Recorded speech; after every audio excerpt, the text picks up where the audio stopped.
Selamat siang, Mas Anies, Mas Ahaye. Ini berbicara soal sustainability nih, keberlanjutan. Nah, salah satu hal yang mungkin jadi sorotan juga soal keberlanjutan program kerja dari pemimpin sebelumnya. Langsung saja kita sebutkan programnya IKN nih, Mas Anies dan juga Mas Ahaye. Sebenarnya pandangan dari Mas Anies dan Mas Ahaye sendiri terhadap proyek ini itu seperti apa sih? Karena kan muncul pertanyaan begitu, apakah akan dilanjutkan, apakah tidak, dan apa kalau tidak dilanjutkan itu berarti jadi antitesa dan sebagainya. Mungkin bisa di-clarify di forum ini begitu oleh Mas Anies dan juga Mas Ahaye. Kemudian sekaligus dikit lagi ya Bang Zaki, soal meritokrasi nih Mas Anies. Itu great vision gitu, cuman dalam praktiknya, dalam realitanya Mas Anies akan dihadapkan dengan berbagai rintangan, mulai dari mungkin partai-partai pengusung Mas Anies yang punya kepentingan masing-masing. Nah, gimana kemudian Mas Anies menyelesaikan masalah itu gitu? Kayak apa yang akan dilakukan Mas Anies? What kind of leader you want to be when you become the president of Indonesia?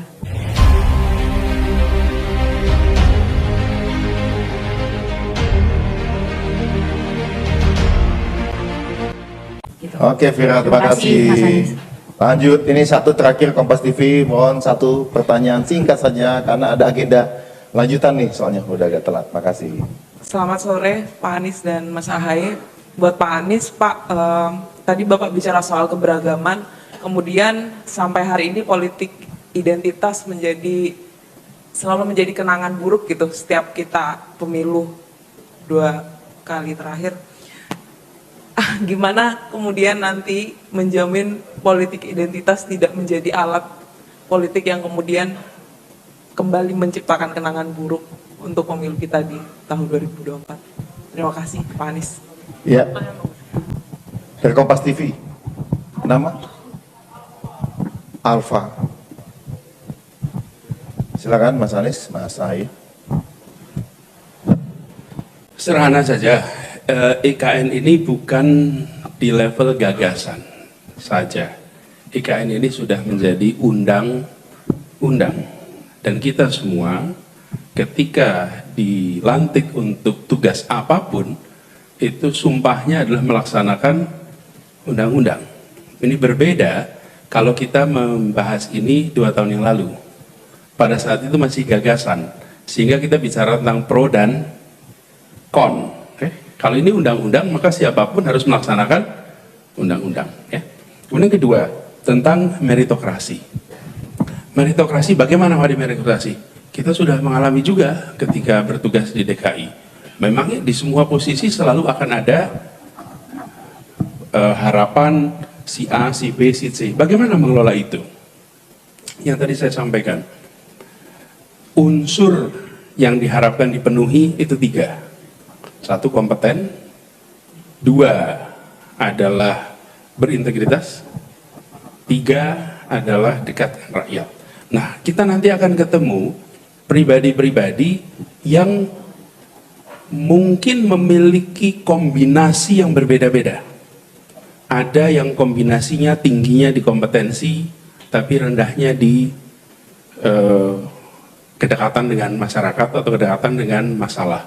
Tapi sebaliknya, ada yang dekat dengan masalah, tapi bicara kompetensinya, mereka lebih rendah. Bagaimana mengelola itu?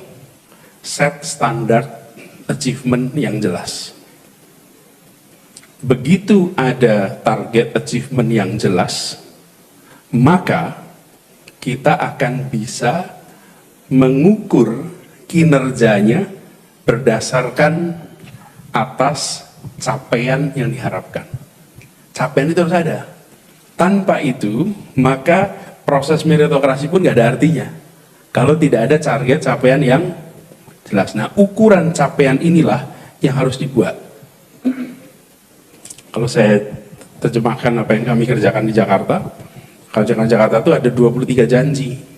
Lalu dari 23 janji itu diterjemahkan menjadi lebih dari 150 program.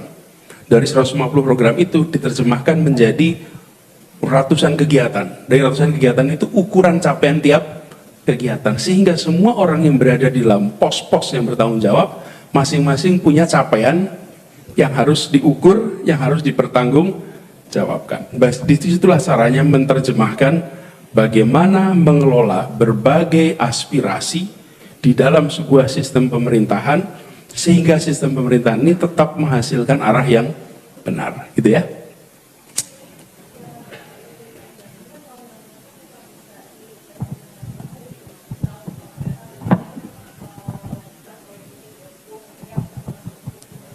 Pada fase ini kita laksanakan undang-undangnya aja dulu. Ya. Terima kasih Vira, nanti Kemudian kita lanjutkan ya. yang berikutnya adalah tentang pertanyaan Kompas tadi. Menurut saya penting bagi kita untuk menyadari bahwa di dalam setiap kontestasi politik pasti ada polarisasi. Tidak mungkin tidak ada di dalam kontestasi itu. Bahkan ada kontestasi yang tanpa orang, tanpa agama, tanpa keyakinan, tanpa suku, mempolarisasi. Misalnya Brexit itu terjadi polarisasi itu di Inggris, padahal nggak ada orangnya. Nah, bagaimana kontestasi ada orangnya? Pasti ada polarisasi. Kalau yang berada di dalam kontestasi itu laki dan perempuan, pasti isu gender yang dominan. Kalau di dalam kontestasi itu adalah suku, Batak, Sunda, Minahasa, Jawa, pasti isu etnis itu muncul. Kalau di pilkada itu antara putra daerah dan putra luar daerah, isu putra daerah muncul. Kalau di dalam pemilu itu antara satu beragama Islam, satu beragama Kristen, pasti isu agama muncul. Jadi itu adalah sesuatu polarisasi yang biasa terjadi. Yang penting polarisasi itu dijaga. Tidak menjadi friksi, tidak menjadi konflik, apalagi menjadi perpecahan. Nah, media seperti Kompas diharapkan menjaga agar polarisasi tidak diartikan sebagai perpecahan. Tapi kalau setiap friksi, setiap polarisasi disamakan dengan perpecahan, nanti menimbulkan persepsi yang keliru tentang proses politik. Karena di dalam proses politik pasti ada polarisasi. Selama polarisasi, dan polarisasi itu bahasa lainnya itu kutub. Bahasa lainnya kutub itu Kompas. Betul itu. Kenapa? Kenapa saya samain kotak? Karena Kompas itu hanya berfungsi kalau tidak ada kutub di dalamnya.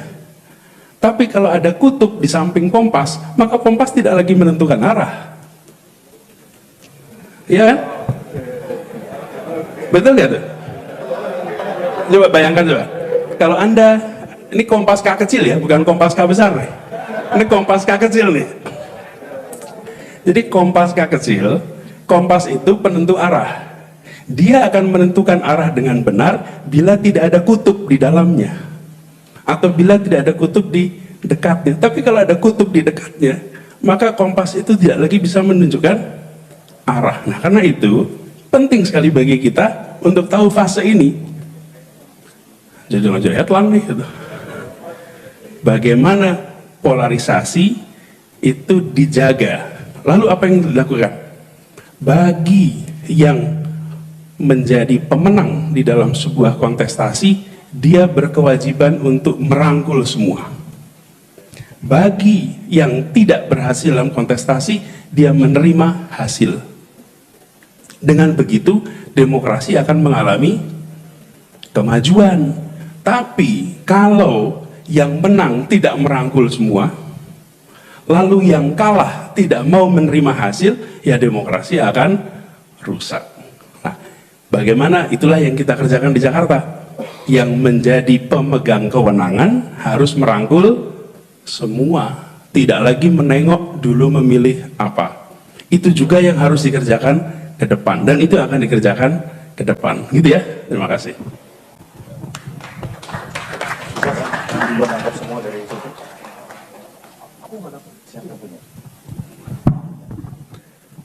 Saya menambahkan, bukan menambahkan tentang Kompasnya ya.